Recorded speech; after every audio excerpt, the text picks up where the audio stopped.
Hello and welcome, Peony Pirate family. And this is Friday, March 12th of 2021, and I'm here to present the weekly update. And today marks a monumental period of our lives, and especially this past year, as we're sitting right on top of the 1 year mark of when the pandemic officially started. And on a Friday, it was last year, exactly a year ago. It's our first day that we had to close school. At that time, it was projected to be 3 weeks, but we know that that was not the case. And I just wanted to spend a minute or two just reflecting on where we're at today, what we've been able to accomplish over the past year, and even more importantly, kind of where we're going, because I think that's what we need to focus on. And but there's no doubt when we think about this past year, what we've been able to do, what we've been forced to do, how we have felt throughout this process is overwhelming at times. I'll be honest with you, but there's also just a lot of pride.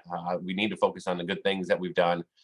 When I think about what we had to step into and what we had to put together in a very short amount of time, not only just from an educational standpoint last year, but just providing a service to our community. The first thing that comes to mind is just the food distribution that we jumped right into, and providing many of our families breakfast and lunch through our lunch program with the partnership of Airmark, our food service provider, delivering food to families throughout this community.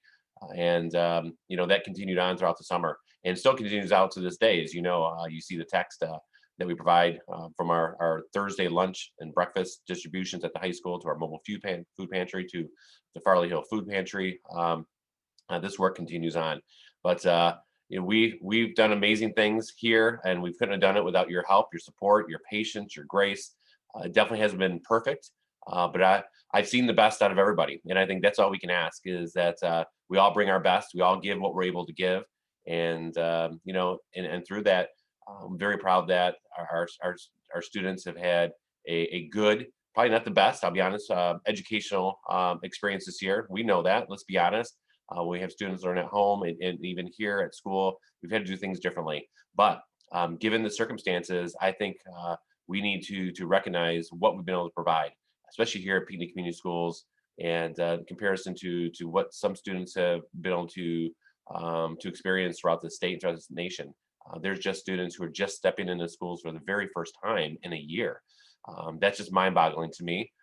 But also, it's very humbling to know that we've been able to get our kids back into school in sports. And as you can see from the picture that I have here behind me, this past week, we offered our first musical presentation for our students to perform on stage with a very small, intimate group of parents. We followed the exact same parameters that we've been doing for our athletic competitions. And it was just an extraordinary opportunity for our students to demonstrate what they've been working so hard. And music's been a tough one throughout this period, because we have kids who are at home virtually, and here at school, we've had our high school choir, our orchestra, and our band all perform, and they sounded amazing. And I couldn't help but have tears of pride at that time, and just very proud that we're able to start providing these experiences. We had our Act Two group, our theater group at the high school, do amazing performances just about a month ago. We have our students in athletics, and we see life breathing into our students, into our school, into the activities, and we want to continue that on. And at the same time, I want to recognize that, yeah, it's been a year, and with that, we're seeing more frustration, obviously, especially this time of year. We have students who have been quarantined multiple times. I'm going to go through the numbers. We've had a rough couple weeks here and throughout the Livingston County area, but we're seeing more emotions, frustration from parents. I don't take it personally. We know why that is happening, where it's coming from. It's not really directed at us. We feel it as well, but we have to keep moving forward. We have to keep putting all our and sustaining all our safety mitigation strategies that we have that have gotten us to this point. And we know that it really stinks when students have to be home for a 10-day quarantine.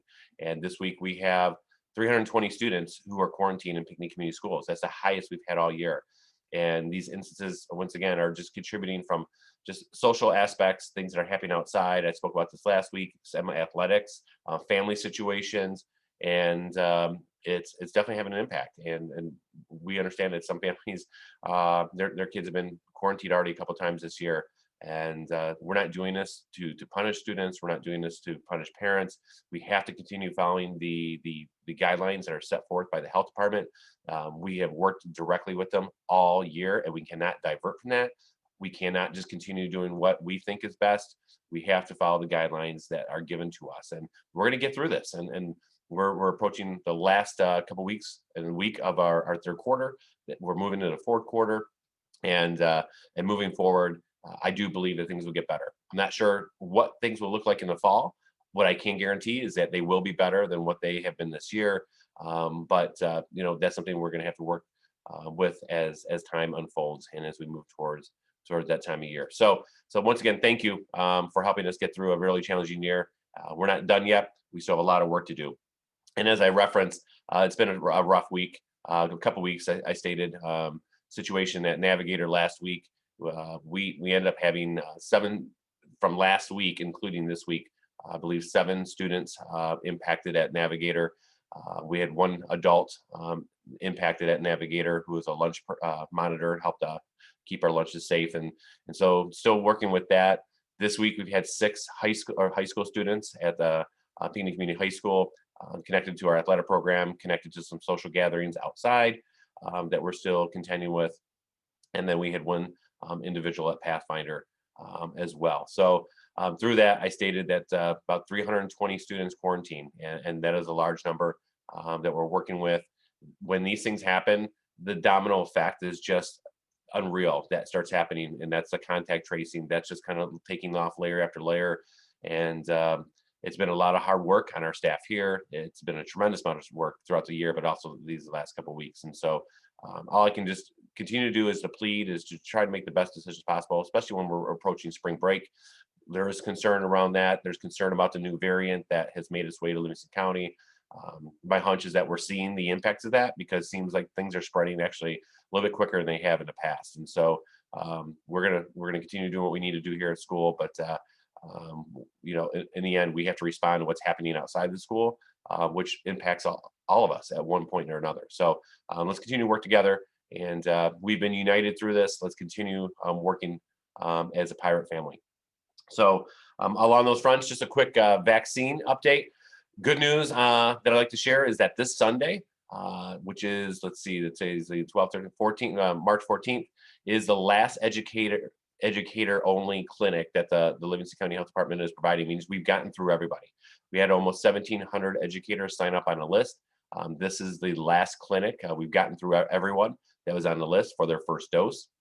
We're already starting the process of the second dose. And so just very proud of what we've been able to accomplish here in a relatively short amount of time. There's definitely more opportunities opening up in Michigan through Rite Aids. I've heard Kroger, Meijer, and getting our 65 and plus, and just everybody else along those lines. And I do feel confident that hopefully by early summer that everybody will have an opportunity to get the vaccine, obviously who wants that. And although I don't have the hard data, I'm feeling really confident that about 90% of our staff is going to be vaccinated. I think we're going to send out an anonymous survey at one point just to get a feel for what we're looking at, because I know some parents have asked and inquired about that as well, and it definitely would be interesting to know that information. So I just want to share my screen really quick. I'll be sharing my screen quite a bit throughout this presentation, but this one graph I just actually got. This is actually just representation of the country of vaccinations, and I'm going to try to just blow this up here just a little bit, make it a little bit bigger. So this graph, just to show where Michigan's at. We hear a lot of things on the media about the struggles of vaccinations, but Michigan's actually in a pretty good spot. As you can see from the colors there, we're in that 17% to 19% of people receiving vaccination, and Michigan right there is 18.8%. So not all the country's in the same place.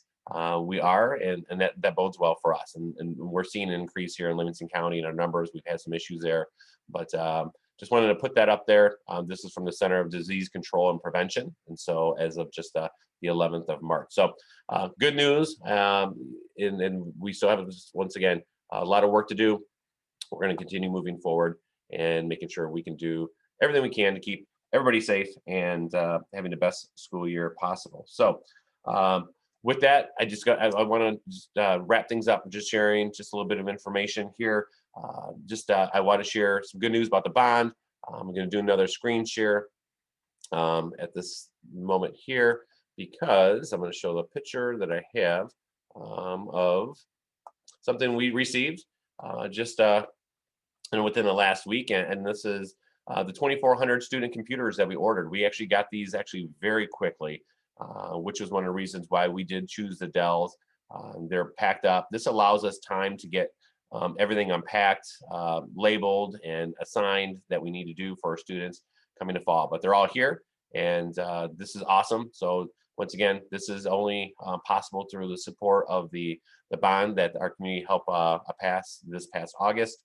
So thank you. We're still working on the staff computers. Those are definitely a much slower process, which is frustrating.